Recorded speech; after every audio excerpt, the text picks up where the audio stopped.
联合国人权事务高级专员米歇尔·巴切莱特2月26日表示，应对东突厥散的人权状况进行独立而全面的调查。米歇尔说，他的办公室正在谈判中，以寻找米歇尔访华的共同点。据报道，米歇尔·巴切莱特的办公室早在2018年他担任人权事务高级专员之前，开始与中国进行谈判，以安排对东突厥散的访问。但是由于中国的先决条件，他对该地区的访问尚未完成。在美国、加拿大和荷兰承认中国对维吾尔族的压迫为种族灭绝之后，米歇尔·巴切莱特呼吁对东突厥散进行全面和独立的调查。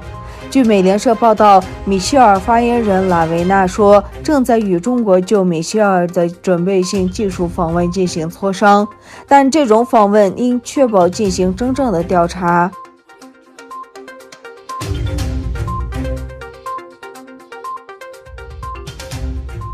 比利时维吾尔人协会的成员和土耳其非政府组织的代表聚集在中国驻比利时首都布鲁塞尔的使馆前，对东突厥散维吾尔人的人权受到侵犯和种族灭绝和酷刑表示抗议。大约有100人高喊维吾尔人自由、制止种族灭绝和关闭集中营的口号。活动上用法语、英语和荷兰语发表的讲话中称，中国约有300万维吾尔人被集中在集中营，中国不希望国际社会了解这些事实，并强调建立集中营是对人权的侵犯。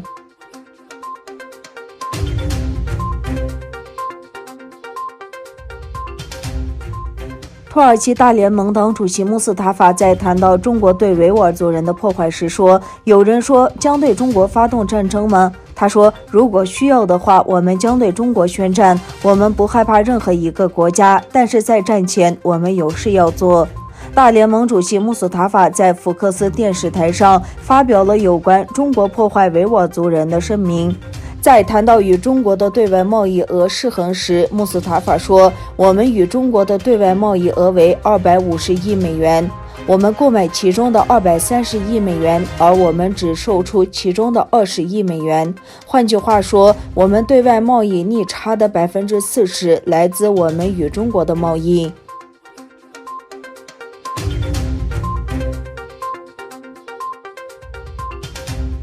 据中国媒体报道，中国发现17个亿吨级大油田，10年新增石油资源量逾100亿吨。中国自然资源部宣布，自2011年国务院批准实施找矿突破战略行动以来，10年间中国主要矿产资源量普遍增长，发现17个亿吨级大油田和21个千亿立方米级大气田。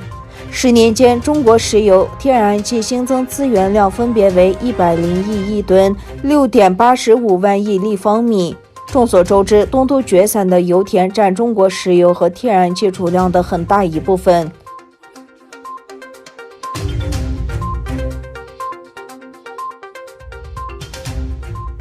前美国国务卿蓬佩奥周六出席全美保守政治行动大会表示，实力才能抵挡坏人，软弱什么都做不了。他在讲话中批评了拜登政府的伊朗政策，他认为拜登政府渴望重返核协议的愿望是非常错误的。蓬佩奥说，拜登政府似乎正在进行取悦伊朗，这对美国和该地区来说是一场灾难。他说，拜登的回到过去政策是不可行的，美国不可能回到过去，回到跟伊朗道歉，回到自己扼杀石油管道，美国必须强硬回应。